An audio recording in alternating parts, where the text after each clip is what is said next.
right, heading on into our time-shifted feature match for this round. Looks like we had a small hiccup and missed the very start of it, but that's okay. We are in game one here of Grixis, it looks like, versus Mono White Life Gain.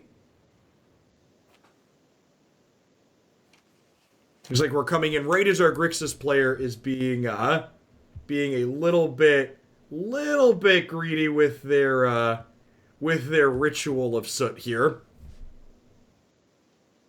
Perfect. There's only one way to play ritual set. Yeah, extra greedy. I mean, they're going to get paid off here a little bit, right? Like we might see them deploy these other two one drops to get some more value out of it. And I mean, and at the end of the day, the Mire Triton's keeping their Pride Mate at bay, right? Yeah, like they're at 24. Like Mono White can't really attack through this at all. I mean, Yep. it's fine. Just sit here forever if you want. I think they're probably looking for like Atris or Teferi Master of Time at this point. Oh yeah, they're gonna get super paid for this.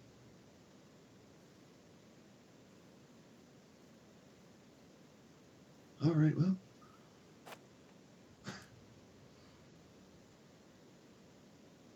Nice.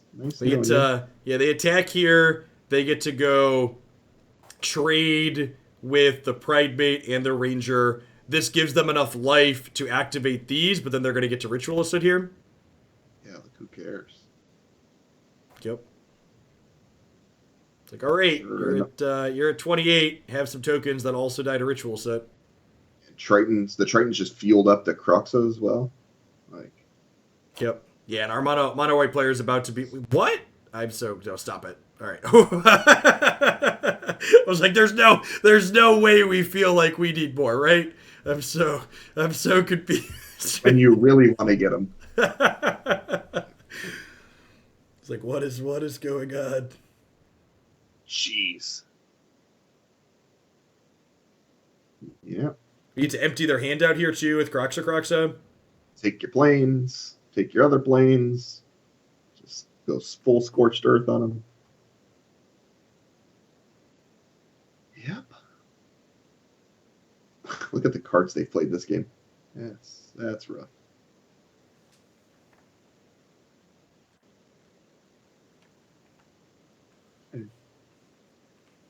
Return opponent.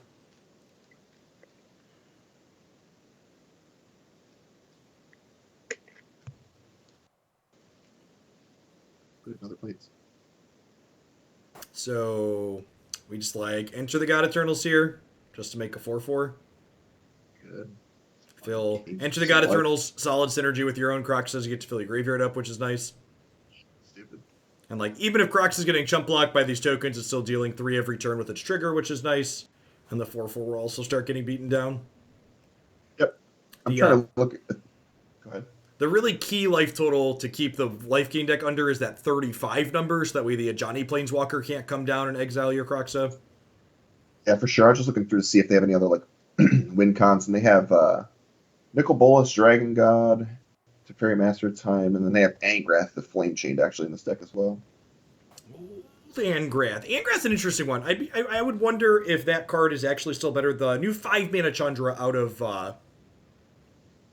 M21, I feel like is a very similar role to Angrath. Although I suppose Angrath kills opposing Uros, which is really appealing. All right, we have our mono white players trying to scrap back in here. Little do they know there's another Ritualist lurking here in Syndrome's hand. Let's not get carried away. So you just attack here and then probably Ritual them and then re-escape Croxa?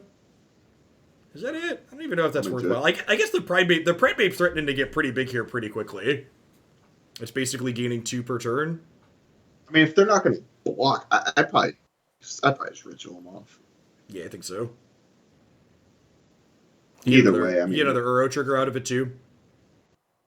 Another Croxa trigger, yeah. Croxa, yeah, whatever. Sorry. They're all the same. I'm not used to this Titan being playable, Matthew. Where's the rest of the Titans, by the way? Are those things coming? They really is kind of a sweet cycle. I kind of wish there would have been more pairs of them.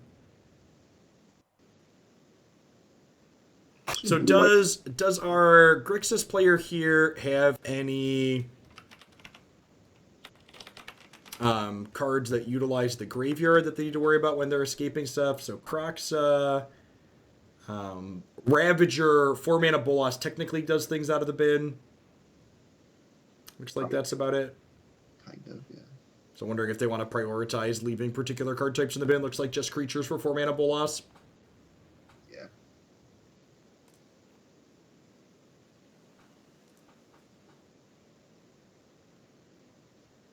The Titan should have been 100% opposites and let Kroxa Stone Rain. God, I mean, All right. I mean, like, we were mostly in garbage time, but now we're 100% in garbage time, right? yeah, need to flip this bad boy. Nikki B is here.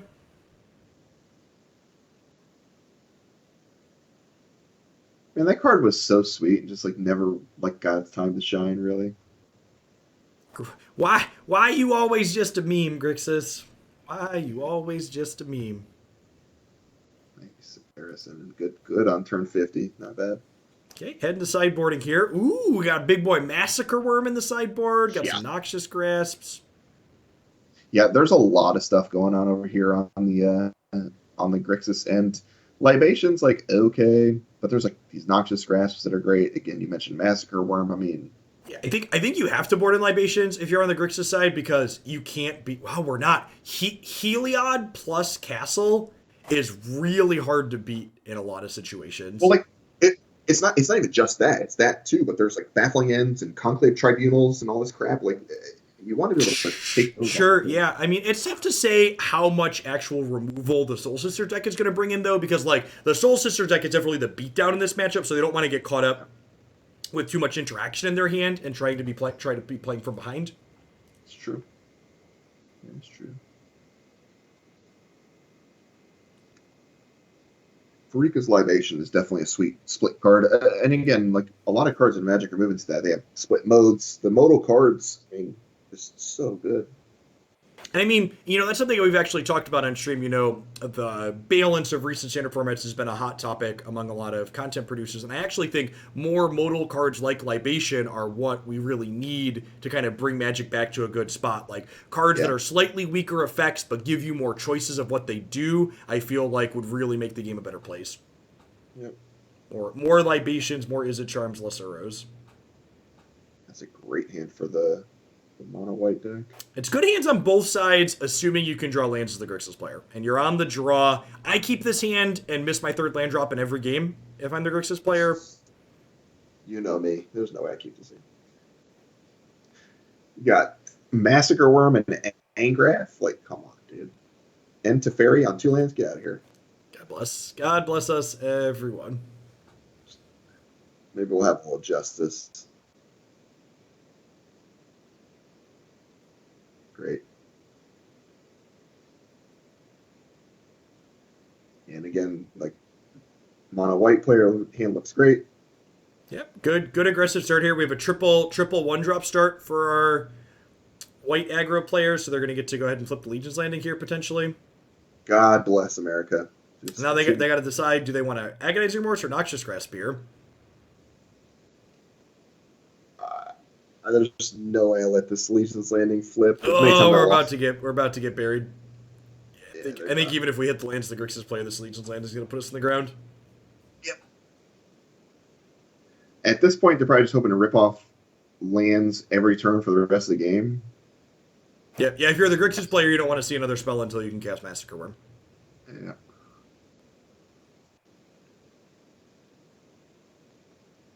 All right, perfect. Great. Well played on both ends. Yep, low variance, high skill. The Grixis player will get him on the plate for the third game. It's fine.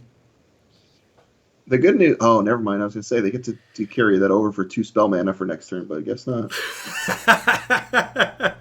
Guess you want to cast Agonizing Remorse. Just bake the spell mana for a round. Work out.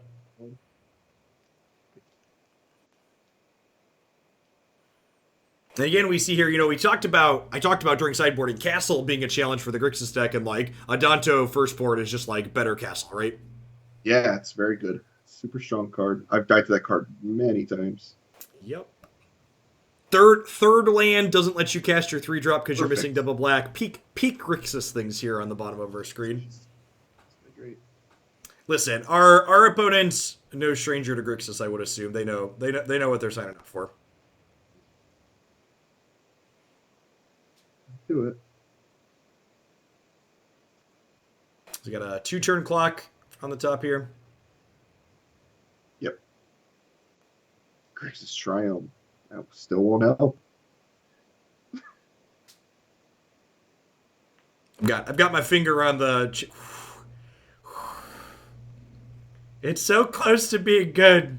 It's Just like, so can close. you imagine? You're just like, and like your heart feels like I set up a little bit when like that card got drawn. And I was like, oh wait, right, Grixis things. Never mind. JK, LOL.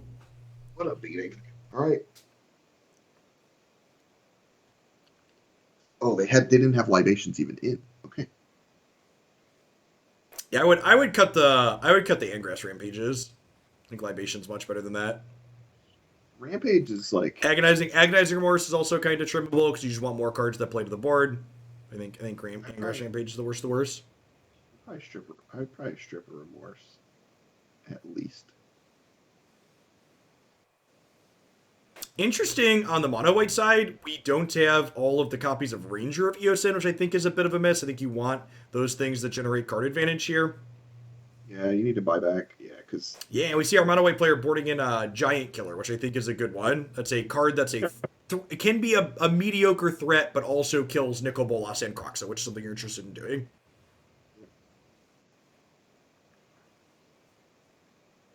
kills Massacre Worm. Hello. Good night. I mean, it's a defensible keep this time, in my opinion, but I don't like it. Sulfur Falls and Swamps feels Grixis, man. God. Tough mulligan on the other side, too. I think it was a pretty disciplined mulligan from our mono white player, but they are rewarded with having to go to 5 here. Yeah, that is brutal. Our five is very good. Yep. Five's definitely very good. serviceable. The problem is Grixis has triple removal spells, so like, good luck. Yep.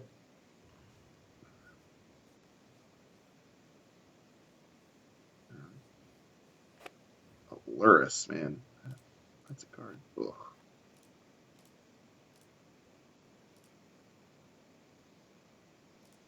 Yep. Big fan of this. Just like play your removal spells.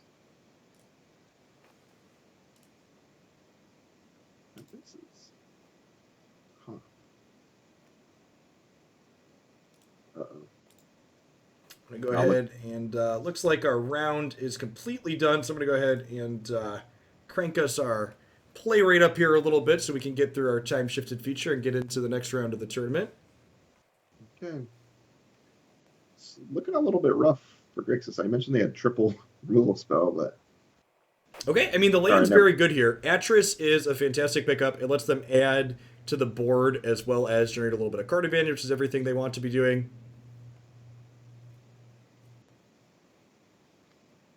Interesting.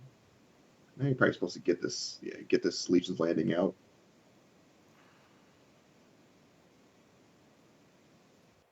Problem is, Luris gets to buy it back, right? Which is annoying. It does, actually, yeah. So, like, the thing is, if you're on the Luris side of the table, you're like, okay, the mono white player's currently asking themselves, can they beat a sweeper? And I think the casting Luris there is saying, no, I can't. Yep. Oh, wow. Okay. Really surprised that our Luris player did not replay the Legion's Landing that turn. I think you're supposed to get that back into play to prioritize that. That's a good one. Nice. So we get to attack with these 1/1s. They get to eat 1, but we go up to 28. We get to make a creature bigger, and we get to make a 4/4 angel. Yep. That is quite good. Now, one unfortunate thing that I'm going to mention here, because we can't change it because this is a time-shifted feature match, is when this Atris Oracle of Truth gets cast, we unfortunately will not be able to see the decisions our top player is making. because this was recorded in the past and technical limitations and stuff. Maybe at the next Open we'll be able to flip back and forth details. Looks like, oh, we got a little glimpse of it there. Looks like a removal spell. Is that a Farika's Libation? I think it's Heartless Act. Right, it was Heartless Act versus 2 lands. Yeah, 2 lands and a Heartless Act. Yeah, maybe by the time we have the next Open, they'll introduce Spectator mode. Oh man, I am fully expecting Legends of Runeterra to have a Spectator mode before this application does. They took the 2 lands. That's brutal. All right, well, hey, that was a good rip. If you're gonna pick any, it wasn't Ritual Assault, but it's better than a brick. Yeah. Spectator mode is not on the Arena roadmap graphic now. We're gonna be piecing it together using SFTPs and file shares and Discord for a while here.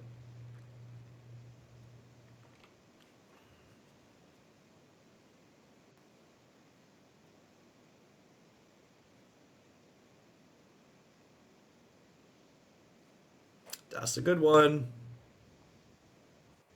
We get to lifelink the Flying Angel here as well. The Flying Angel gets to be huge.